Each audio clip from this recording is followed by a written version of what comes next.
तालीम बताया कि कैसे आप जुम्मा की नमाज पढ़ते हैं। जय हिंद दोस्तों, मैं मोहम्मद जौहर खान और आप देख रहे हैं NS10 TV। अभी हम मौजूद हैं ज्ञानवापी के पास, जो कि आज जुमा का दिन है, आज नमाज के लिए। और अभी जो फैसला आया है उसको देखते हुए गुदौलिया से लेकर मैदागिन तक पूरा रास्ता बंद कर दिया गया है। बहुत ज़्यादा भीड़ है, जो कि जानकारी के अनुसार 11 बजे से ही मस्जिद पूरी भर चुकी है। अभी जो है अंदर किसी को नहीं जाने दिया जा रहा है, मस्जिद पूरी तरीके से भर गई है। अब लोग जो है दूसरी मस्जिद में जाएंगे। और जो है मीडिया वालों को भी बाहर ही रोक रखा है।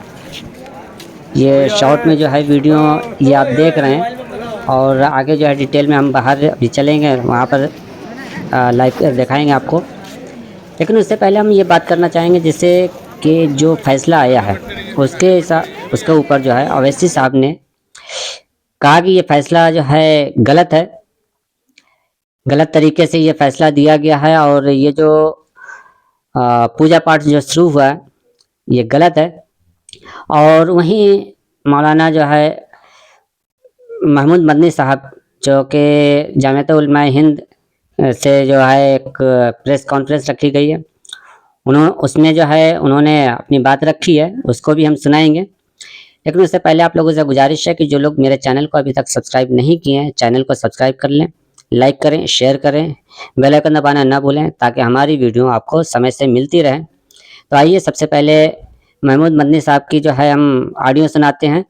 उसके बाद जो है लोगों से बात करेंगे, उसको भी नमाज के बाद जब लोग मस्जिद से निकलेंगे तो बात करने की कोशिश करेंगे।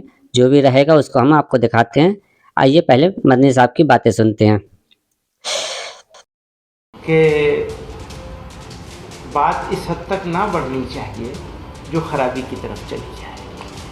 ख़राब नहीं होने देना चाहिए।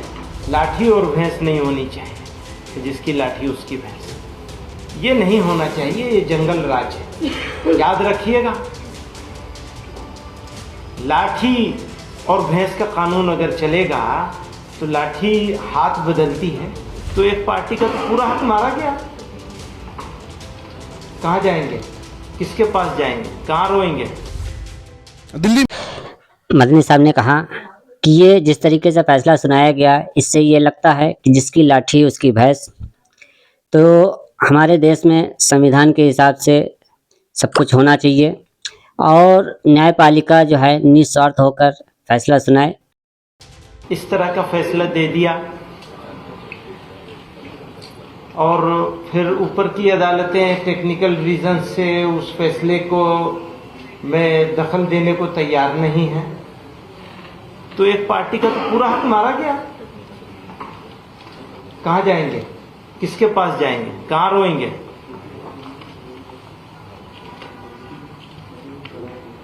तो आप लोगों को इसीलिए बुलाया है, तकलीफ दी है। और जब अभी यहाँ भी मुल्क में, हाँ बताइए, प्रेस क्लब वाले कहते हैं कि नहीं, इस सब्जेक्ट के ऊपर आप बात नहीं कर सकते, तो कौन से सब्जेक्ट पे हम बात करेंगे?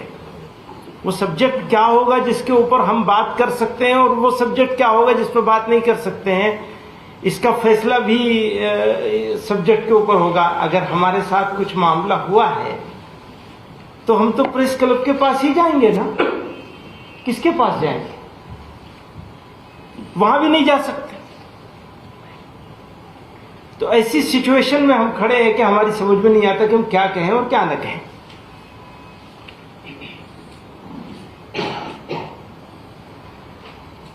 तो जैसा कि और सब लोगों ने कही वो बात, मैं उसको सबको दोहराना नहीं चाहता हूं, लेकिन उन सारी बातों के साथ इत्तेफाक करते हुए ये कहना चाहता हूं कि बात इस हद तक ना बढ़नी चाहिए जो खराबी की तरफ चली जाए। ख़राब नहीं होने देना चाहिए। मुल्क को बड़ी तकलीफ़ों से, बड़ी कुर्बानियों से, बड़ी जिद्दोजहद से आज़ाद कराया गया है, और इस मुल्क को बनाना, बसाना, आगे बढ़ाना, लेके आगे चलना हम सब लोगों का साझा जिम्मेदारी है। उस साझा जिम्मेदारी में अभी हम लोग तो भारी हैं, बल्कि अगर ये कहा जाए तो बिल्कुल गलत नहीं होगा कि दुश्मन है, दुश्मनों जैसा सुलूक किया जा रहा है, डिमोनाइज कर दिया, बदनाम कर दिया, रुस्वा कर दिया, मुंह दिखाने के काबिल नहीं है, ऐसा कर दिया, बना दिया है। उसमें आप लोगों का भी कुछ ना कुछ हाथ है, सारा ना सही, तो शिकायत तो आपसे भी होगी। तो इंसाफ और इंसाफ के तकाजे, इसको बाकी रखना सबकी जिम्मेदारी है। लाठी और भैंस नहीं होनी चाहिए, जिसकी लाठी उसकी भैंस, ये नहीं होना चाहिए। ये जंगल राज है, याद रखिएगा।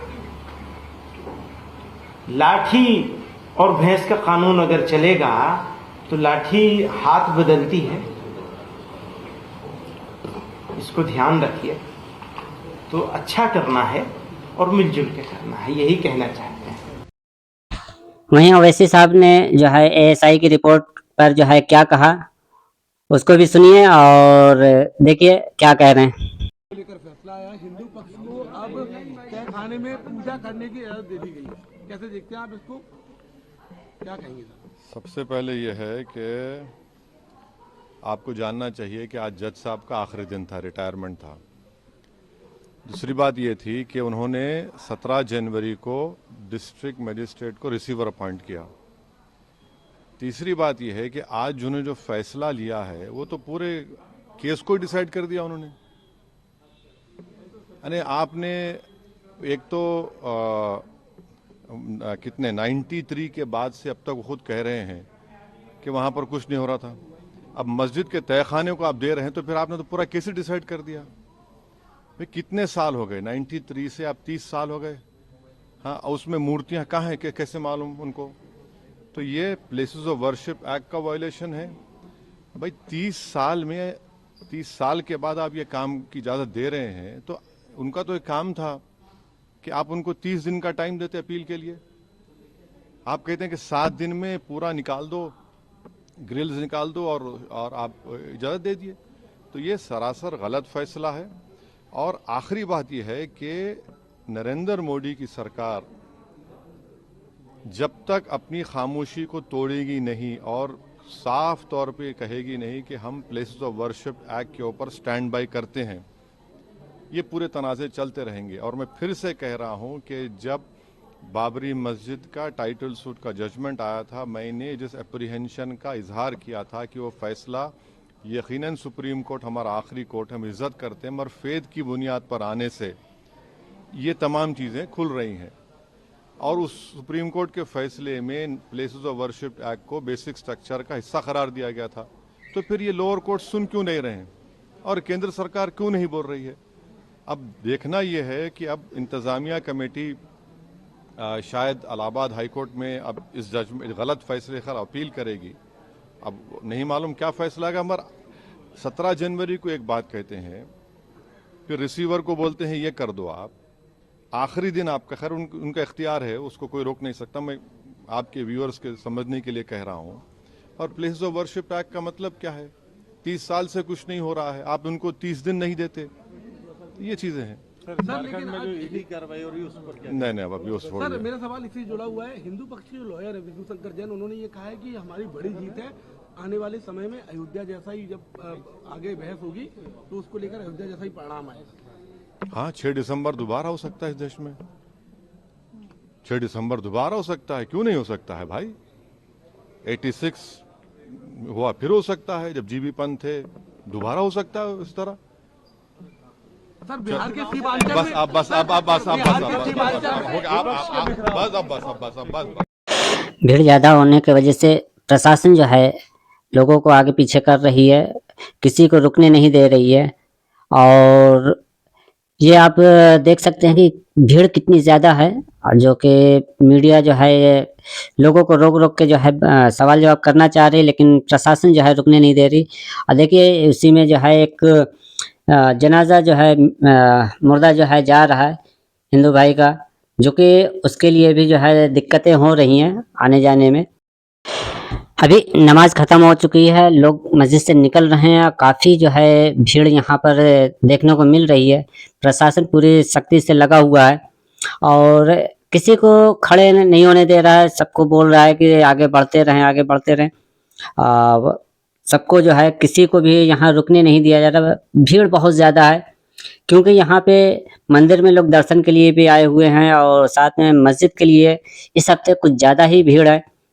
तो काफ़ी ज़्यादा यहाँ भीड़ देखने को मिल रही है। चौक से जो है करीब आधा किलोमीटर दूर थाने में, मस्जिद से जो है आधा किलोमीटर दूरी पर ये थाना है जो कि चौक थाना बोला जाता है।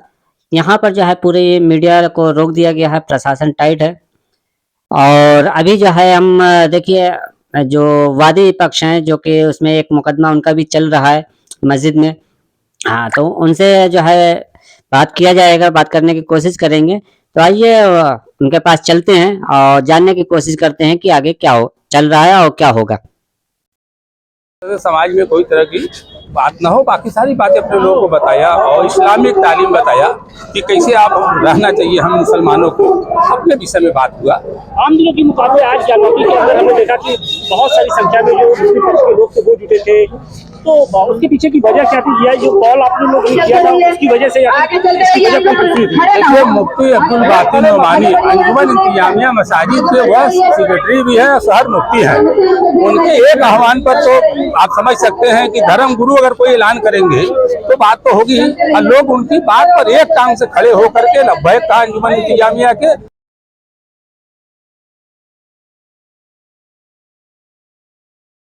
कोई आदमी आज के डेट में हर बात नहीं जानता, लेकिन इलाहाबाद हाईकोर्ट से भी आपको आज मुक्ति खानी पड़ी है। इलाहाबाद हाईकोर्ट ने स्टे देने से मना कर दिया। फिर से 6 तारीख को सुनवाई होगी। देखिए, इलाहाबाद हाईकोर्ट क्यों नहीं, हमको जो आप कह रहे हैं कि मुक्ति खानी पड़ी, ऐसी बात नहीं है। कोर्ट ने सुनने का संज्ञान लिया और आगे लेने को कहा। हमारे लोगों का कहना होगा कि इस पर स्टे करिए इस आदेश को। एक इतना बड़ा षड्यंत्र चल रहा है कि पहले किसी भी जुबान लगा के एक आर्डर पास कर लीजिए, उसके बाद एसआई रिपोर्ट लगा देंगे कि साहब देखिए इसमें तो इतने निशान मिले हैं। उस थाने में न कभी ब्याज जी का कब्जा रहा, न कोई ऐसी डॉक्यूमेंट है और न उसमें जो जिला जज महोदय ऑर्डर की, हम बड़ा आश्चर्यचकित हैं कि किस मूर्ति की पूजा को उन्होंने बात किया। उसमें मूर्ति 3 एसआई रिपोर्ट में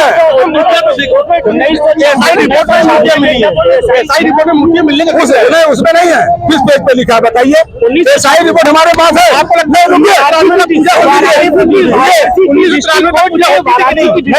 ये माना है कि जो तहखाने की चाबी है वो व्यास परिवार के पास है। व्यास परिवार लगातार हर साल वहाँ पर 2 बार नाम खत्म कहता है। शांति रखिए, हम बता रहे हैं आपको। ये बात एकदम आपसी भाईचारा मिल्लत की बात है। हम हमेशा से बनारस वाले गंगा जमुनी तहजीब के मानने वाले लोग रहे। न मंदिर वालों से मस्जिद वालों से कभी बुराई नहीं रही। हम सारे लोग मिल करके अपना काम चलाते थे क्योंकि हम लोग साथ उठना बैठना था। चाबी होना कोई टाइटिल तय करना नहीं है। आदेश है, ठीक है, कोर्ट के आदेश का सम्मान है, मगर हम लोग जो है अपना उसके कानूनी लड़ाई लड़ रहे हैं। कोई सामाजिक हमसे आप लोग कुछ आपको यकीन है कि हम विश्वास नहीं मानते। इसलिए होती है ना कि तरीके से बंद का आप लोगों ने आवाज सवाल हो रहे हैं।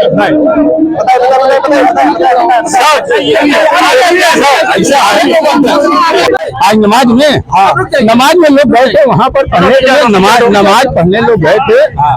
जिस तरह से रोज जाते हैं उसके दिशा में आज ज्यादा लोग थे। इसलिए अंजुमन इंतजामिया का आह्वान था। हमारा विरोध इस बात पर है, न्यायपालिका के आदेश पर नहीं है। हमारा विरोध इस बात पर है कि हमारे विपक्षी जो है धोखा दे करके और न्यायालय के धोखे में रख करके आदेश पारित करा लिए। बस यही बात। All India Muslim personal law code में एएसआई सर्वे चल ही रहा था कि किसी को लग ही नहीं रहा था कि ये जो आएगा, जो पूजा वाली बात हुई है, ये उससे अलग था या उसी में शामिल था? नहीं, उससे अलग है। उससे अलग वह मुकदमा 34/23 है। शैलेंद्र पाठक बनाम अंजुमन इंतजामिया जो है उसका मुकदमा नंबर जो है 34/23 है। और जिसमें कमीशन हुआ है वह 18/22 है। अच्छा, लोग कह रहे हैं कि जो दलील थी हिंदू पक्ष की उसमें 1993 में पूजा होती थी, लेकिन कोई सबूत नहीं था, तो बिना सबूत के कोर्ट ने आदेश दे दिया। हम कह रहे हैं हिंदू पक्ष तो ये भी कह रहा है ज्ञान वापी मंदिर है, जाकर सड़क पर देखिए पूरा लगा है, अभी भी लगा है वो अभी भी लगा है। तो इस देश के वर्तमान परिस्थिति में मुसलमान क्या कर सकता है? ढेर बोलेगा तो मामला बिगड़ जाएगा। इंसाफ कहीं दिख रहा है कोई के? हम तो देख रहे हैं, हमको कहीं दिखाई नहीं पड़ रहा। शासन से लेके प्रशासन से लेके न्यायपालिका की क्या रवैया है बताइए? लेकिन ये तो कहा जाता है कि मुसलमान जो है न्यायालय का स्वागत करता है। भाई कहाँ हम विरोध कर रहे हैं? हम काला झंडा कहाँ दिखा रहे हैं? सही बात। हम भी अपनी बात कर रहे हैं ना। उसी कैंपस में हमने मजार का मुकदमा किया, उर्स के लिए फातिया पढ़ने की इजाजत मांग रहे, इसी बनारस जिला में, इसी कैंपस में। हमको तो नहीं मिल रहा। आप बताओ, आप 4-6 महीना पहले एक मुकदमा आता है और उसकी 17 तारीख को आप डीएम को सुपुर्दगी में देते हैं, और एक एप्लीकेशन के निस्तारण में 31 तारीख को आप रिटायर होते हैं। आपने ऑर्डर कर दिया, भाई आपको यथा पावर है। अब न्यायपालिका पे हम उंगली तो उठा नहीं सकते, मगर हम कुछ बात सोचने पर मजबूर हैं, क्योंकि मेरे घर में अगर कोई जबरी घूस आएगा तो मैं उस पर गौर करूंगा। तो क्या ये जो अंजुमन इंतजामिया कमेटी है, इनकी कानूनी लड़ाई जो है कमजोर पड़ गई उनसे? किसने बताया आपसे उनकी कमजोर पड़ गई? भाई एप्लीकेशन दे रहे हैं आप, मान लीजिए आप जज साहब आप नहीं सुनेंगे तो हम क्या कर लेंगे? हम भी तो आपत्ति दे रहे हैं, साक्ष्य दे रहे हैं, सबूत दे रहे हैं। उसके बाद आप लोग सुप्रीम कोर्ट गए, सुप्रीम कोर्ट ने मना कर दिया, उसके बाद हाई कोर्ट में गए, हाई कोर्ट से भी आज खबर आई कि मना कर दिया। बिल्कुल कहेगा भाई, कहे नहीं कहेंगे, क्योंकि भगवान के पूजा के आगे हमारे मुसलमान में कौन हैसियत है? जितना भी झूठ बोल के तैयार कर लो, होना है। हमारे पुरखों ने जो गलती की वो आज हम लोग भोग रहे हैं। सुनिए, कड़ुआ सच है। हमारे पुरखे तो ईमानदारी की जिंदगी जिए, मिला के जिए कि उनके दीवार पर उनका खंबा रख दिया, उनका खिड़की उनके तरफ खुल जाए। ये गंगा जमुनी तहजीब के नाम पर हम लोग ठगे गए। सही बात। जिसका खामियाजा आज वर्तमान का मुसलमान यतीत पर कभी गौर नहीं किया। इसलिए माजी हाल मुस्तकबिल को देख करके आप आज के हिंदुस्तान के रहने वाले हमारे नौजवान साथ सबको इस बात को गौर करके जीना होगा। एएसआई सर्वे जब से आया है, बात बहुत ज्यादा गर्म होती जा रही है। सोशल मीडिया पे तरह तरह के प्रचार कर रहे हैं कि वहाँ पे मंदिर था, औरंगजेब ने तोड़ कर बनवाया। लेकिन मुस्लिम पक्ष का मैंने अभी इंटरव्यू किया था यासीन साहब का, उन्होंने कहा कि औरंगजेब ने तो बनवाई नहीं। क्या हकीकत है आपके हिसाब से, किसने मस्जिद बनवाई? भाई देखिए, मस्जिद तो बहुत पहले का है। जो ये कह रहे हैं कि मंदिर तोड़ के मस्जिद बनाई गई, वो क्या सबूत दे रहे हैं? वो तो लेके आए। हमारा कहना है कि हम ही से कहें सबूत दे। हमारा तो सामने दिख रहा, उनका कहाँ दिख रहा। हम लोगों ने बाबरी मस्जिद देखी थी, आज ज्ञान वापी भी देख रहे हैं, और चोरों की तरह उसमें मूर्ति रखी गई 1949 में, पूरे दुनिया ने देखा। और उसकी भी यही एसआई थी ना। एसआई वाले जांच किए, जांच में लिख दिए कि नीचे ईटा कच्चा है, उसके ऊपर पटिया रखकर खम्भे बनाए गए हैं। यही एसआई है। एएसआई पर भी बराबर सवाल उठाते रहे असदुद्दीन ओवैसी ने, यहाँ तक कह दिया कि ये हिंदुत्व की आइडियोलॉजी पे काम करती है। भाई अगर वो कहे होंगे तो कुछ सोच समझ के कहेंगे, उस संबंध में मैं नहीं कर सकता, क्योंकि वो बालिस्टर हैं, हम लोग उनसे बहुत छोटे हैं, उनके चेला बराबर हैं। अच्छा, अब उनका ये भी कहना था कि ये जो है 6 दिसंबर दोबारा हो सकता है, और विष्णु जैन ने तो ये कहा ही कि ये शुरुआत हो चुकी है। भैया तो हम तो आपको पहले बताए कि जैसे उसमें कोई मूर्ति नहीं है, इन लोग जबरदस्ती एक बहाने से पूजा के नाम पे जिला जज महोदय ऑर्डर कर रहे हैं पुरजी के जो वहाँ मूर्ति उसकी पूजा हो, जब उसमें मूर्ति थी ही नहीं तो किस बात का ऑर्डर? आप फोटो देख लीजिए, नेशनल चैनलों पे चल रहा है, उसमें नए मूर्ति रखकर पूजा की जा रही है। और एएसआई रिपोर्ट के किस पृष्ठ संख्या पे लिखा है कि दक्षिणी तहखाने में भगवान का मूर्ति पाया गया? एएसआई ने लिखा दक्षिणी तहखाने में कुछ चीज पाए नहीं गए। तो अब बेहाई से ये हमारे जो है मुखालिफ पार्टी कह रहे हैं कि खम्बे का डिजाइन बहुत दूसरा है। हम आपसे एक सवाल पूछते हैं, उन लोग आपके माध्यम से पूरे देश के लोगों को बताना चाहते हैं कि टाइटल पर अगर ये तय होगा तो कोई मंदिर पे हम चलिए कलमा लिख दें तो क्या वो मंदिर मस्जिद मानी जाएगी? इसका जवाब दीजिए, कोई हमको इसका जवाब दे दे। सही। आज मुसलमान ईटा बना पथा हुआ लिगाड़ अपने घर में, कोई मुसलमान इस पर कभी सोचता नहीं। स्वास्तिक मार्का, जय श्री राम मार्का, ओम मार्का, डमरू मार्का, त्रिशूल मार्का ईटा लगवा रहा ना। अब कल के दिन अगर कोई हिंदू समाज का आदमी फोटो करेगा तो ये एएसआई क्या जवाब उस पर लिखेगी रिपोर्ट? आप बताइए। हाँ, एएसआई तो क्या रिपोर्ट लगाएगी? आप बताइए ना, जो दिखेगा वही ना लिखेगा। वो एजम्पशन है उनका वो तो उनकी रिपोर्ट में है कि वो अंदाजे से वो बात बता रहे हैं। ठीक है, लेकिन कोर्ट में जो जा रहा है वो तो हमारे अंजुमन इंतजामिया के लोग इतना बड़ा गलती किए हैं, इतना बड़ा गलती किए हैं, उसका आज ये नतीजा है। हमारी बात थोड़ा लगता है लोग को बुरा। जब जिला जज ने ऑर्डर किया तो आप चिल्ला रहे थे, हम भी चिल्ला रहे थे। हाईकोर्ट गए, हम लोग भी गए। हाईकोर्ट ने आपका जो सवाल था उसने पूरा कर दिया। एसआई वाले अंडरटेकिंग दिए कि मैं उसको छूऊंगा नहीं, ठीक, और ऑर्डर हो गया हाईकोर्ट से। उसके बाद में सुप्रीम कोर्ट आप गए, सुप्रीम कोर्ट ने यहां तक ऑर्डर कर दिया कि सुई के नोक से भी एसआई वाले मस्जिद को, बिल्डिंग को नहीं छुएंगे। फिर आप किस इरादे से, आप अपने घर का था, आप पीछे खुदाई कराने लगे, कैंपस के अंदर खुदाई करा, ये सेंस नहीं था। जब यहाँ कॉरिडोर बना, यहाँ मूर्ति के टुकड़ा फेंके गए, सारे उठा करके उसमें फेंके गए। साजिश तो हो ही रही पहले से। जामिया कमेटी से मेरी बात हुई तो उन्होंने कहा कि इसको हम कोर्ट में देखेंगे, जो खुदाई की बात हो रही है। कौन सी कोर्ट में देखेंगे? पूजा हो रहा है, कौन कोर्ट है कि आपकी बात सुन रहा है? आप बताइए, कोर्ट में देखेंगे? आप खुदवाए तो उसका जवाब दो, किसके आर्डर से खुदवाए थे? हम एसआई से पूछ रहे हैं, उन्होंने खोदा तो किसके आर्डर से खोजा? हमने बहुत पहले सवाल उठाया था कि जब जुलाई में 21 जुलाई को ऑर्डर हुआ था, तब भी हम सवाल उठाए थे कि जब सीपीसी का नियम है कि रूल 26 नियम 15 में लिखा है कि वादी द्वारा कोई मुकदमा अगर वो जांच के लिए आप करेंगे कि जांच का ऑर्डर कराएं तो पैसा जमा होगा, कोई पैसा नहीं जमा किया। हमने सवाल उठाया मीडिया के माध्यम से कि ये पैसा कौन वहन कर रहा? एसआई वहन कर रही है, उत्तर प्रदेश सरकार, केंद्र सरकार, या खुद हिंदू पक्ष के लोग? कौन उठा रहा? कोई बात नहीं आया। अंजुमन को 8 दिन तक पता नहीं था कि पैसा जमा करेगा भी प्रावधान है। हम बात करने के तैयार है, जो है भाई बतिया लेम से। अगर आपको जानकारी होती तो सुप्रीम कोर्ट में उठाते ना, आप हाईकोर्ट में उठाते ना। देखिए ये बहुत गड़बड़ हुआ है। तो आगे ईमानदारी से ही लोग लड़े हैं, बेईमान से लड़ना है तो थोड़ा बेईमान बनना पड़ेगा, तो ऐसे नहीं होगा। लड़ाई क्या होगी आगे? क्या लड़ाई? न्यायपालिका की लड़ाई है। अब हमारी बात इसलिए आज इलाहाबाद में नहीं सुनी गई कि उस कमरे में उसको हला दिया गया।